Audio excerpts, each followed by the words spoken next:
Well, we finally got it. We got our first rate hike. Jerome Powell, the Fed chair, just announced a 25 basis point rate hike, which, against a lot of people's assumptions, sent the market flying much higher. Much higher. In fact, it's up 3.77% for the NASDAQ, 3.77%.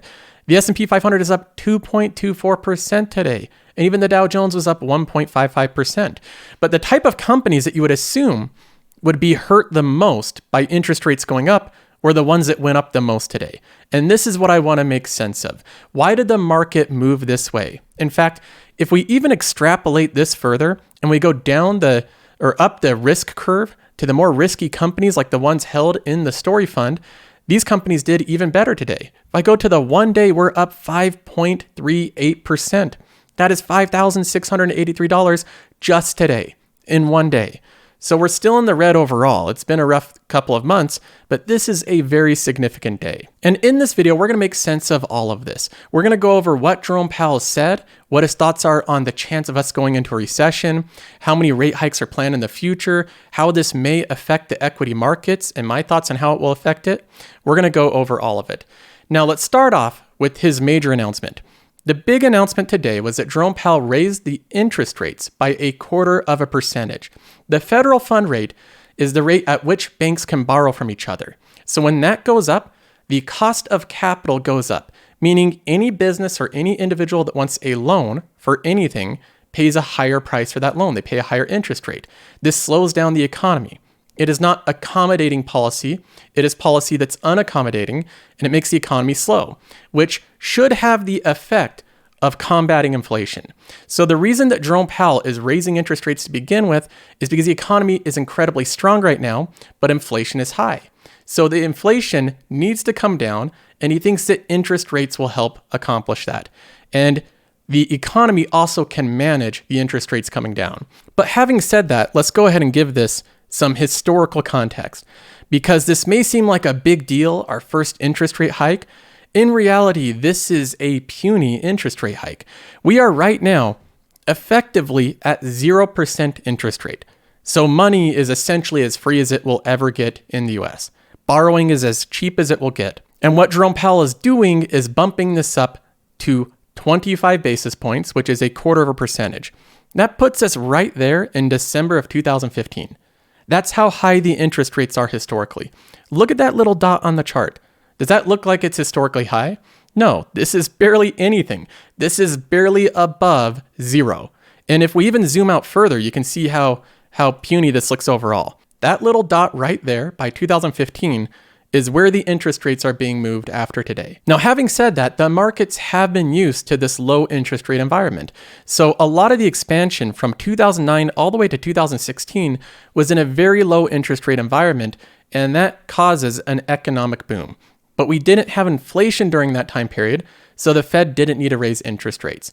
Now, since we have inflation, we got to raise interest rates. So the Fed is officially raising interest rates by 0.25%, and they have 6 more planned in 2022. So there's going to be a series of interest rate hikes throughout this year. Now, I know whenever you have a series of interest rate hikes, the concern becomes for investors is, are we going to be sent into a recession? Because we look at history, and many times the Fed has too aggressively raised interest rates. And not only does that stop inflation by slowing the economy, sometimes it slows the economy a little too much, sends us into a recession, not something good for the economy or investors' returns. So this was something that it was like the first question asked to Jerome Powell was, how are you confident that this isn't going to send us into a recession? And this is his response to that question. So, I guess I would start by saying that, in my view, the probability of a recession within the next year is not particularly elevated. And why do I say that? Aggregate demand is currently strong, and most forecasts. He says the possibility of a recession is not particularly elevated. That's the opposite of what I've been reading by a lot of analysts and forecasters. But we have the Fed chair that has all the data. He has so many economists and people working for him. And the indicators they show, again, he's reiterating, it is not elevated. We don't have an elevated chance of a recession. The opposite thing you probably have heard from all the YouTube videos and articles that you've been reading over the past couple of weeks. But he goes on to explain why he views it this way. Forecasters expect it to remain so. If you look at the labor market, also very strong. Conditions are tight, and payroll job growth is continuing at very high levels. Household and business balance sheets are strong. And so all signs are that this is a strong balance sheet, labor participation rate, payrolls, companies, every indicator they look at for a strong economy shows that the economy right now is strong. Economy, indeed, one that will be able to flourish, not to say withstand, but certainly flourish as well in the face of less accommodative monetary policy. So I guess that's how I would say I'm looking at that. Of course, the objective is to achieve price stability while also sustaining a strong labor market, and that is our overall objective. But we do feel the economy is very strong and well positioned to withstand tighter monetary policy. So he says again there that the economy is very strong. It's able to not only handle and take in these new interest rate hikes, but it's able to flourish through it, to grow at a quick speed. In fact, he goes on to say that the rate of growth expected, the GDP growth of the US economy throughout this year, is expected to be 2.8%, which is very high growth in historical context. That's one of the better years of the past 10 years of expansion. So Jerome Powell says, not only should the economy be able to handle these interest rate hikes, but it should be able to flourish through them. Not just handle them, but flourish through them. And in my opinion, I think that's got to be one of the biggest things, the best things to investors' ears, is hearing Jerome Powell say, look, we're not at a heightened chance of a recession. A lot of that is like investors panicking and that type of thing. And we look at all these indicators, and we do not believe that this is going to cause a recession. I have to believe that that's a big part of why the stock market went up today. Simply the confidence in the Fed chair that he's not going to send us into recession. Now, you may think that he's wrong, that they don't have it figured out. It's going to cause a recession, but still, they are looking at all those indicators. And in my opinion, I've been saying this for a while, I think markets are always predicting recessions. I think there's always a lot of hysteria and concerns. But going into like a 2008 recession, I think is just unlikely. We had a lot of events happen then that were particularly and uniquely horrible. And I don't see those type of things unfolding unless there's something totally unknown. So I kind of agree with Jerome Powell here. If I had to take a side between all the people that are screaming doom and gloom and him predicting that we might get through this without going into recession, I think there's a really decent chance of that. The other big thing that I want to highlight, why would stocks go up so much today? We have been hearing for month after month that interest rates going up is bad for stocks because it raises the 10-year treasury, it makes bonds more appealing, and it makes so there's other options to invest in outside of stocks. So why are stocks going up today? Well, this is the reason you don't try to time the market. It is very difficult to figure out what is priced in currently and what is not priced in. We've been told that interest rates are coming for months and months and months, and the devil that you don't know is worse than the devil you do know. Now that we actually have a clear, consistent plan from the Fed chair, we have clarity to interest rates being risen right now, we have clarity to how the economy stands right now, we have a path going forward of interest rates with transparency and clarity, investors like that. Before today, it was a lot of just predictions and unknowns and not too much transparency to what's actually going to happen.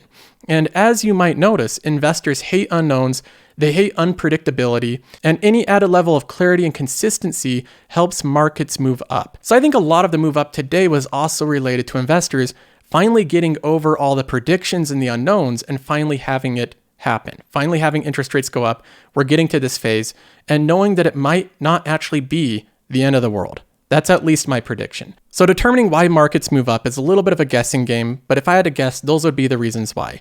We have confidence that we're not going to be sent into a recession, and we have some transparency and consistency into what the Fed is actually doing, so investors can accurately price that in. Now, a big question for us investors is what happens next. As we go throughout this year, 2022, and a series of rate hikes, what happens to the valuations of our companies? Well, we can look at this through historical context.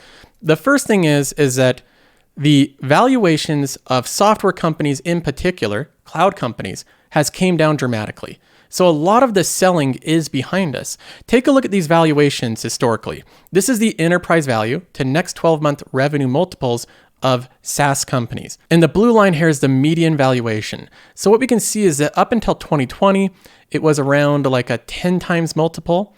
Then it went all the way up to almost a 20 times multiple. Software companies literally went up almost double in their valuation. Then the selling started to happen late last year, and their valuations got chopped back down all the way to 10 times, and now they're actually below 10 times to 8.9 times. So the valuations on the median, not the average, but the median, are all the way back to around 8 times next 12-month revenue multiple, which historically speaking is pretty decent. These software companies are at a pretty decent valuation. They're no longer in the stratosphere all the way up next to 20 times. So this is good news for SaaS investors. A lot of the crazy high excess and super high multiples is behind us. We're now back to more normalized valuations. Now, this next chart is even more applicable to investors today.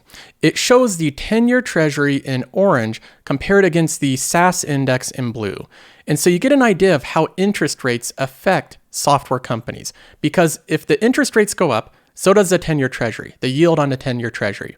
And if the yield on the 10-year treasury goes up, it's more attractive to investors. So money's pulled out of the equity markets and into the bond market to buy the 10-year treasury. It just makes sense, right? Because if the 10-year treasury was yielding like 20%, I would probably liquidate my portfolio and buy that. It's a risk-free 20%. But of course, right now, the 10-year treasury is only right above 2%. So I'm going to stay invested in equities. But again, the 10-year treasury will go up as interest rates go up, making it more attractive and affecting the pricing of all other investments. And this is what it looks like when you compare that against software companies.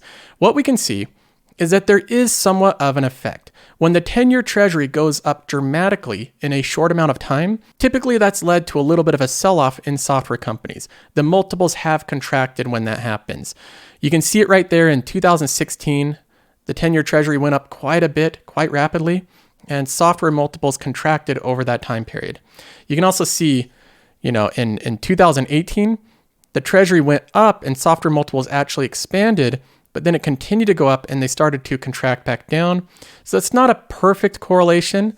You can see right here where the 10-year treasury went down like crazy, software multiples went up like crazy. So you see the inverse correlation there. And just recently, you can clearly see that software multiples are contracting and going down like crazy as the 10-year treasury is anticipated to go up. So investors are pricing that out. So when I look over this chart, I do see somewhat of an inverse correlation. When the 10-year treasury goes up like crazy, multiples for software companies come down. And we could expect to see that in the future. If the inflation just gets out of control, and even rising the interest rate step by step doesn't get inflation under control, and the Fed is like, well, dang, we got to rise interest rates even higher, 3%, 4%, 5%, 6%. They get up to 6% interest rates, and the 10-year treasury is, way higher than it's been historically for the past 10 years. I think software company multiples will contract a lot in that scenario. I could see them going from the 8 times they're at right now all the way down to 4. But that is a very particular scenario. That's under the assumption that inflation never gets under control and the Fed has to continually rise interest rates. There's always a chance that inflation does somewhat diffuse over the next couple of years. The Fed does raise interest rates to like 2 or 3%, and they keep it there because the economy slows down a bit, inflation comes down, and software companies, I think, would do fine in that environment. So a lot of this is kind of like, what path does the economy go down? What path does interest rates really take ultimately? Ultimately, all of that's impossible to predict, but right now, what we know for certain is that software company valuations are no longer in the crazy category. They're no longer flying up into the stratosphere. In every single category of software companies, the high growth ones, the mid growth ones, and the low growth ones, they're way back to normalized valuations. They're back to where they normally trade at. So when I look over at my portfolio, to me, this is very bullish news. I look at it and I think that valuations are much better. I think the Fed has a clear path to raising interest rates. And I think that the chance of going into recession right now still remains low. So in my opinion, even though I'm down right now, I'm in the red, I'm in the gutter right now, I still think I have a decent chance at this. I look at the S&P 500 and it's winning the race right now, But this has been under a condition of anticipating interest rate hikes and continual contraction in multiples after contraction in multiples. Multiples just keep coming down and down and down and down. It's not these software companies doing poorly. The companies that I'm investing in across the board are performing. They're performing very well. They're growing their earnings, they're growing their revenue, they're growing their free cash flow, they're growing their market share. This is multiple compression. And ultimately, at some point, multiple compression will stop. It will hit a bottom. We'll hit the point where the median multiple of software companies eventually stops, and then it will be reliant on their growth. And I think that these companies' growth will far outpace the broader market. So even though we're trailing the S&P 500 right now, I think over the next 3 or 4 years, there's a decent chance we'll climb back up to not only meet it, but surpass it. So there's my update for today. I hope you enjoyed this little update. If you like this type of content, you can check out the Patreon. There's a link in the description below. It comes with a free trial. If not, I understand. I'll have more content out soon, so make sure you subscribe to the channel, and I'll see you in the next one.